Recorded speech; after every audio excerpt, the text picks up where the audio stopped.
Dunque, se prima si parlava solo di Mercedes per un progetto B, possiamo dire che anche adesso la Ferrari ha il suo piano B per Imola e dunque per l'inizio della stagione europea. Prima di iniziare con il video, ragazzi, le solite raccomandazioni. Mi raccomando, iscrivetevi al canale se non l'avete fatto, attivate la campanella, anche quello molto importante per non perdervi nessun video. Poi lasciate un like al video ovviamente e commentatemi cosa ne pensate di questo progetto della Ferrari che adesso andremo a vedere con calma. Stiamo calmi però perché questa notizia ha colpito anche me. La Ferrari a Imola porterà aggiornamenti, un po' come la Mercedes B, potrà tornare magari davanti. Ragioniamo perché. Almeno quello che ci viene detto è che la Ferrari sì, porterà aggiornamenti ad Imola, ma con l'obiettivo di tornare come seconda forza, quindi non è detto che possa riprendere Red Bull perché è anche molto difficile. L'obiettivo principale della Ferrari è quello di riprendere l'Aston Martin, di tornare seconda forza e dunque di finire secondo nel campionato costruttori. Beh, a quanto pare questo Gran Premio di Imola si sta rivelando un punto di svolta perché Mercedes B, Ferrari B, chissà qualche altro team magari porterà sviluppi e dunque si stanno rimescolando un po' le carte. Probabilmente un team che potrebbe regalarci qualche piccolo colpo di scena, non dico che arriverà al top, è McLaren, perché a quanto pare il team britannico sta prendendo provvedimenti per recuperare al brutto inizio di stagione 2023. Ci tenevo ad aprire una piccola parentesi su McLaren per analizzare un po' il sondamento di stagioni che come sappiamo è peggio rispetto al 2022 proprio a causa di un deficit aerodinamico. Perciò sono stati presi dei provvedimenti in casa McLaren assumendo del personale come ad esempio il responsabile dell'aerodinamica di Aston Martin, Mariano Alperin. Ci sono volti nuovi in casa McLaren come ad esempio Sanchez proveniente appunto dalla scuderia Ferrari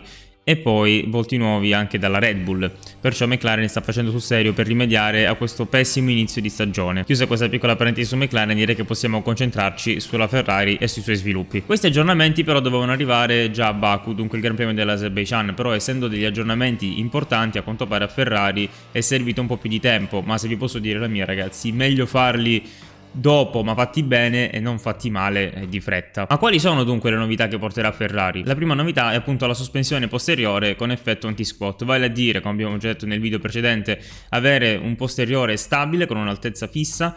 E che cosa va a limitare? Sicuramente il degrado delle gomme e va ad aiutare in trazione. Queste non saranno una copia della Red Bull, bensì saranno una rivisitazione delle pance della Ferrari, quindi le classiche pance che abbiamo visto nella F175 e nell'SF23 verranno modificate. Ciò che mette i bastoni tra le ruote Ferrari purtroppo è il porpoising, perché se la macchina comincia a saltellare si rovina il fondo e dunque sei costretto ad alzarla da terra. Alzando il fondo da terra però cosa succede? Vai a perdere downforce e dunque è anche per questo che la Ferrari ha dovuto caricare un po' di più l'ala a Jeddah. Ovviamente con meno forza verticale si riduce anche l'energia che dovrebbe arrivare agli pneumatici e di conseguenza si ha un forte degrado delle gomme. Dunque Ferrari continua a credere nel progetto 2023, sta sviluppando la macchina, non hanno messo da parte il progetto SF23, va bene, ormai le prime due gare abbiamo capito che non stiamo andando forte, ci rifacciamo l'anno prossimo. Assolutamente no, Ferrari sta mettendo mano al budget cap per cercare di migliorare la macchina durante il corso della stagione.